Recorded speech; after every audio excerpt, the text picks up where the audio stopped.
国人来中国玩不会英语怎么沟通？今天我学到了硬沟通。我们今天呢带着我婆婆去故宫了。到了故宫，那温迪全是问题。这是什么？那是什么？那是什么意思？然后我呢没睡好觉，我就跟我朋友说，我说你们给他翻译，你们给他解释吧，我解释不动了。然后我这几个朋友呢，英文很有限，4级都没过，但主打一个勇敢。故宫啊有一个龙形的排水系统，就是下雨下多了都流到龙这儿，然后龙再以这个喷泉的形式喷出来。温迪就问这是什么？我朋友说，温迪，When there is many water, it goes to the dragon, and then the dragon。不温迪一脸呢，但温迪听懂了。然后故宫还有那种动物型的避雷针吗？温迪说那又是什么？另一个朋友说这个我解释，When，哗啦啦啦啦，唰唰唰唰唰，咔咔咔 ，You know this。温迪说啊，避雷针。也听懂了。然后游完故宫我还说，我说温迪今天我就不太舒服，不好意思没给你翻译。温迪说我都听懂了，反正我觉得你吧有时候就自己操心，老往自己身上揽活。比如你跟我儿子啊，我都看出来了，就你老给他翻译，他就啥也听不懂。你越翻译他就听不懂。哎，你就不翻译，我就不信他沟通不了。我这排水系统和避雷针，最后我不也听懂了吗？你要放松，你要相信，地球没你照样转。你越操心，你活越多。然后第二天我们出门，我跟大胖雪在车里，他就跟我说，你跟司机说停一下，我上厕所。我说我就不翻译，他没办法就跟司机说 Sorry， 我要上厕所。师傅说你憋10分钟，10分钟到了。大胖雪又跟我说你跟他说我等不了。我说我不说，给他急的，坐在副驾驶上跟师傅说 I can't 憋，我得上厕所，不是，我的上厕所是。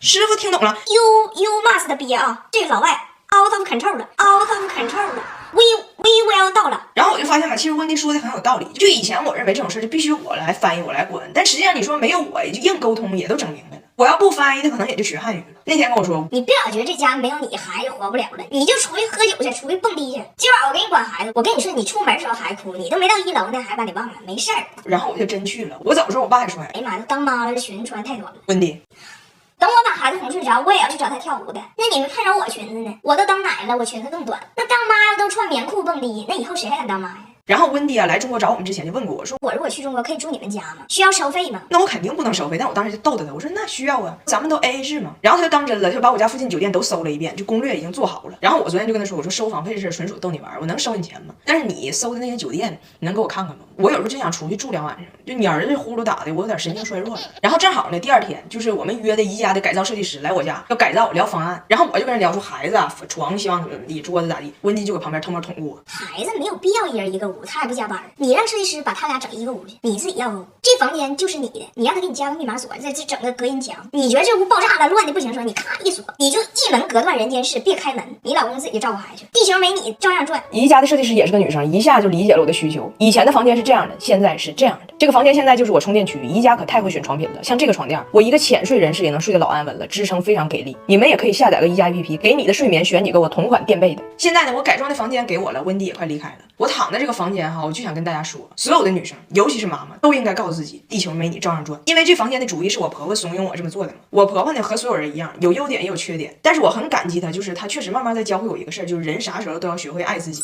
这外国人学汉语吧，还真得加点小头，光凭热情容易挨打。大胖媳妇因为跟我爸学了一句汉语，觉得学到了就要多用，结果把这搬家公司给骂了，差点挨顿刑。咋回事呢？俺家最近非常着急要搬家，因为房东把这房子给卖了，新的买主呢就很着急要装修，就天天劝我们，你们能不能赶紧搬，能不能赶紧搬？为了保证孩子上学方便呢，我们就在同一个小区找的新家，新宅跟故居就隔了3栋楼。你说这距离吧，它但凡远一点，你还能雇个搬家公司用车拉。这俩地方呢，距离不超过35米，就只能找那种收纳公司用小车给你平移搬家。我以为能更便宜呢，就上网找这种服务叫日式搬家，说都给你分好类，归纳好，你啥也不用操心。说的可好了，而且上门就认出来俺家人了。你不是大胖媳妇吗？我认识你。然后转身评估，报价14000。大胖媳妇一听疯了，问我他认识我，难道不认识我妈吗？你给温迪14000，他能把北京朝阳区都给你收纳了，这钱花的可太大脑袋了。你赶紧让他走，逼我撵走了收纳公司。大胖媳妇说她坚决要自己搬，此刻就开始运。然后我爸就不让，我爸呢查了万年历，说今天不适宜搬家。大胖媳妇完全没听说过这种讲究，就问我爸为什么。我爸说确切的说，人写的是今天诸事不宜。大胖媳妇说什么是诸事？我爸说诸事就是所有事，诸在汉语中指所有，诸事不宜，诸有此类，烽火戏诸侯。大胖媳妇听懂了诸指所有的汉语用法，但并没有懂背后的习俗。同城购物买了一个超市的购物车，晚上天一摸黑就开始自己搬。趁我爸不注意，他把小的东西都放购物车里，在地下车库搬了10多趟，但是发现大件他确实搬不动，然后自己联系某搬大件的公司，约了3个师傅帮他过来搬床什么的大家具。我爸都快睡觉了，大胖媳妇过来了，老丈人你起来，人家来搬床了。我爸说谁来了？大胖媳妇说猪来了，猪来了，猪来了，谁来了？就来了，猪来了，就来了，猪干什么？我爸莫名其妙被他薅起来，陪猪一起搬家。我说你用我爸可以，但马上过年了，得犒劳老爷子。他血糖不稳，忌口和营养不均，你送一堆不如送一杯伊利新活舒糖奶粉。这一杯富含16种营养，低 GI 零蔗糖，葛根、黄精这类中式养生食材，适合要控糖的中老年。这叫送的贵不如送的对。人小区都有认识我们的，非常尴尬。我爸就陪着大胖媳妇儿，连着孩子就这么一趟一趟搬的。然后我爸对今天搬家这事儿呢，就还是不是很舒服。路上就跟大胖媳妇儿叨叨，就不应该今天搬。大胖媳妇儿呢有她的小心机，她就生怕我万一脑袋进水，同意哪个收纳公司了呢，花那大脑袋钱，所以就想赶紧把这活干完，让日式收纳无机可乘。我爸呢就老在他旁边阻挠，大胖媳妇一个着急，把我爸放车里了。我爸还说呢，根本不差这一天，你咋不听话呢？明天是个好日子。大胖媳妇想起来，想制服他老丈人，让他别说话，那就只有这一个招了，上来把我爸又亲一口，强吻，跟我爸说，你说的这些，猪听不懂，猪听不懂。今天 already 搬完一半了 ，no matter 你说啥，12点之前我要把猪搬完，我要把猪搬完。怎样的？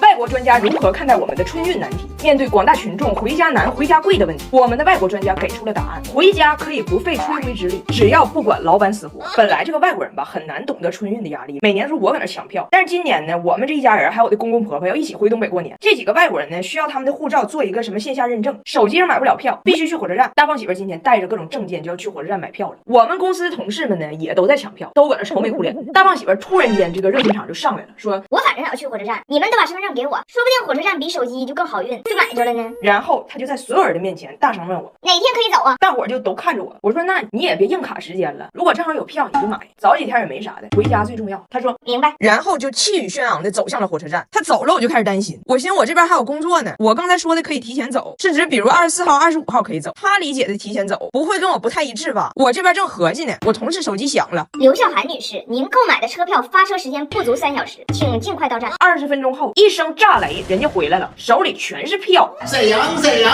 的？长春的，保定